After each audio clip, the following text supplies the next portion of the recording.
नमस्कार,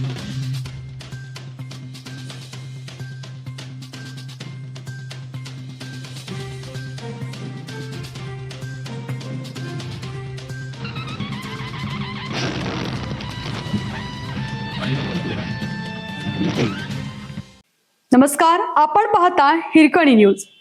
हिरकणी न्यूज प्रत्येक क्षण ताज्या घडामोडी आणि महत्त्वाच्या प्रत्येक बातमीसाठी नेहमी तत्पर. सातारा जिल्ह्यात भेसळखोरांविरोधात एफडीएची धडक कारवाई. 53 ठिकाणी छापे. 1.16 कोटींचा मुद्देमाल जप्त. अन्न पदार्थांमध्ये भेसळ करून नागरिकांच्या आरोग्याशी खेळणाऱ्यांवर धडक कारवायांचे सत्र अन्न व औषध प्रशासन विभागाने सुरू केलं आहे.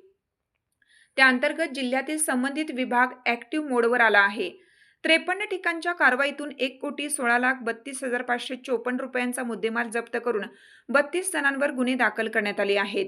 अन्न व औषध प्रशासन कार्यालयास 2025-26 मध्ये 58 तक्रारी, तर आयुक्त मुंडे यांनी 25 मे 2026 रोजी पदभार स्वीकारल्यानंतर जूनपासून आतापर्यंत तब्बल 179 तक्रारी प्राप्त झाल्या.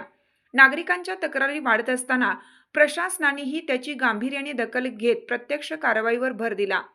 जिल्ह्यात 53 ठिकाणी छापे टाकून जप्तीच्या कारवाई करण्यात आल्या. या कारवाईत तेल, मसाला, दारू, फरसाणासह अन्य अन्न पदार्थांचा तब्बल 1,16,32,554 रुपयांचा मुद्देमाल जप्त केला.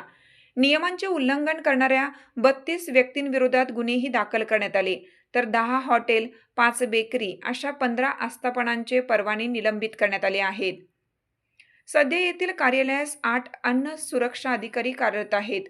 मात्र मंजूर 5 औषध निरीक्षकांची पदे रिक्त आहेत. वर्ग 1 आणि 2च्या अधिकाऱ्यांच्या कामकाजासाठी फक्त 3च लिपिक कार्यरत आहेत. उपलब्ध यंत्रणांनी मनुष्यबळाच्या जोरावर सुरू असलेल्या कारवाईमुळे भेसळखोरांमध्ये अस्वस्थता निर्माण झाली आहे. दूध भेसळीसह अन्य कोणत्याही प्रकारच्या अन्न भेसळीबाबत खात्रीशीर माहिती, तक्रार असल्यास ती ऑनलाईन नोंदवावी किंवा प्रशासनाच्या निदर्शनास आणून द्यावी. जे तक्रारदार आहेत त्यांचे नाव गोपनीय ठेवून कारवाई केली जाईल.